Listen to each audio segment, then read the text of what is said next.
As we seen in the before session, this blow molding process is also very suitable for thermoplastic material. So this blow molding is a manufacturing process that is used to produce hollow plastic parts by inflating. That means the blowing air inside a heated plastic until it fills a mold and form a desired shape. You can able to see here, right? So this is the mold cavity. This is the mold cavity, and you will drop the heated plastic, right? So after dropping the heated plastic inside the mold, right, you will inflate with the air. The air will be passed inside this portion.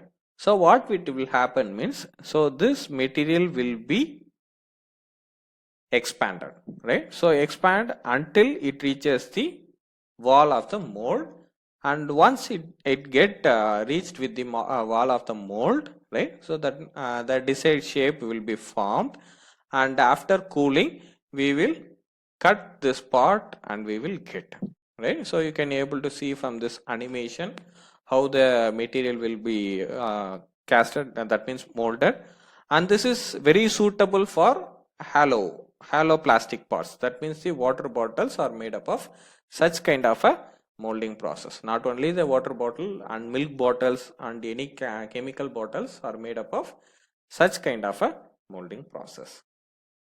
And this is the typical molding process, blow molding machine, and there are a variety of arrangements in the blow molding. We cannot restrict to one single machine arrangements, and this is the what I have shown is the extruder type of blow molding process. So this is the mixture of your injection molding and this blow molding. Here you will fill up this granular of a thermoplastic, and it will be heated in this barrel kind of an arrangement, and it will get into the mold. That means the plastic hollow portion will be get into the mold, and the hot air will be blown, right. So the very typical process parameter of this blow molding process are falls like this. The amount of plastic material will be one of the important process parameter. Whenever if you have given very less amount of plastic material inside the mold, means it won't form any bottle in the proper shape, or if you excess fill also, it won't happen in a proper manner. So the amount of plastic material what we are going to fill inside the mold will be one of the important process parameter.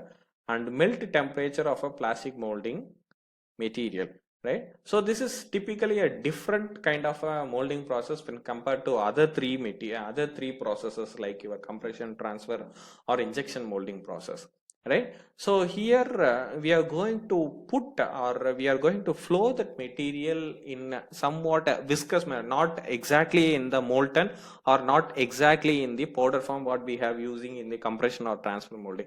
And this will be somewhat a typical form. It will be formed in the different flow, which will have a different set of a viscosity of the material, so that the plastic temperature, the melting temperature of the material is very important process parameter.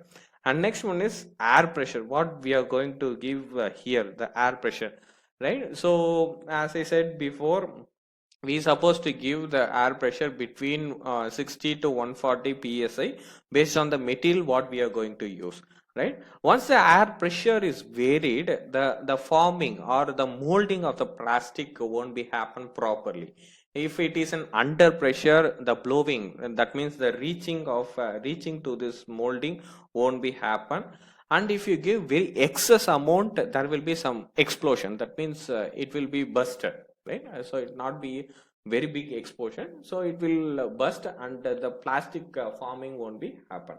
And next one is cooling time.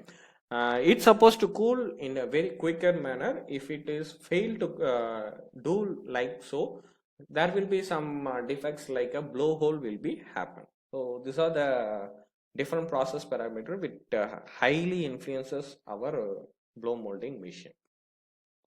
And again, these are the different materials what we have used in the blow molding. We can able to see most of the polyethylene, that means PET, right? PET bottle polyethylenes can be used in this blow molding process, and polypropylene and polyvinyl chlorides are another typical material which can be used.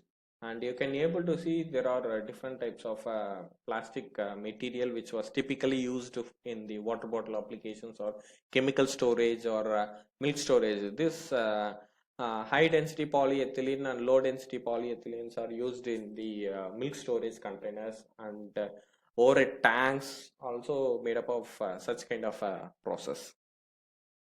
Coming to the molding sequence, generally we have four steps in the blow molding process. The first step, the blow molding cycle starts with the mold open, right? So this is the mold. The mold open will be the very first sequence, and a hollow length of plastic, right? So as I said before, the extrusion will flow the hollow length of a plastic. So generally it is called as a parison, right? So in the previous stages and all, we have called that as a molten material or pre-peg or charges. But in case of blow molding process, we have to call as a parison. That means the hollow length of plastic which was coming from the extruder, right? Which is coming from the extruder. This one is no. So it's supposed to be called as an parison, right? And it is extruded down between the two halves of the mold, right? So the parison will be more drop down in the gap between your two mold. And the next sequence, the mold will be closed, right? So it's supposed to be airtight. No gaps or no air vent should be there in this process. The complete mold should be airtight. There should not be any escapism of an air, since we are going to inflate this parison with the air. And the very next step, a compressed air between 60 to 140 psi, right? So psi, we have to give that air inside this chamber. So what it will happen, so the air will be get inside, and it will, due to the pressure, it will move this parison towards this mold. Okay, so you can able to see. So in this video, in this animation, you can able to see, right? So the first step we are going to have, and we are going to inflate the air so that the material will be come closer to this mold, and it will get the shape of the mold what we are going to use. Okay? And the final step, the mold will be opened, and the part what we have molded will be ejected, right? So how the mold replicates is be there. So the same wise the part will be happen. You can also you can able to see from this animation how this will be happen, right? So after the part is ejected, the unwanted material can be removed, because the same amount of parison will become no. So you will have some amount of a thing. So you can able to cut that. So that is the typical process sequence. On this slide, I am going to show about the process sequence of how this PET bottles can be made, right? So you will have a pre-peg like this. So it will be like kind of a small tube-like structure. You will keep the tube-like structure inside the mold, right? So the mold is nothing but the replicate of the final bottle what we are going to have. We are going to keep this pre-peg into the mold, and also it will be heated. Once this is come into the viscous state, that means it become as a parison state, what we will do means we will inflate the air. Okay, we will inflate the air, so until it reaches the wall of the mold, right?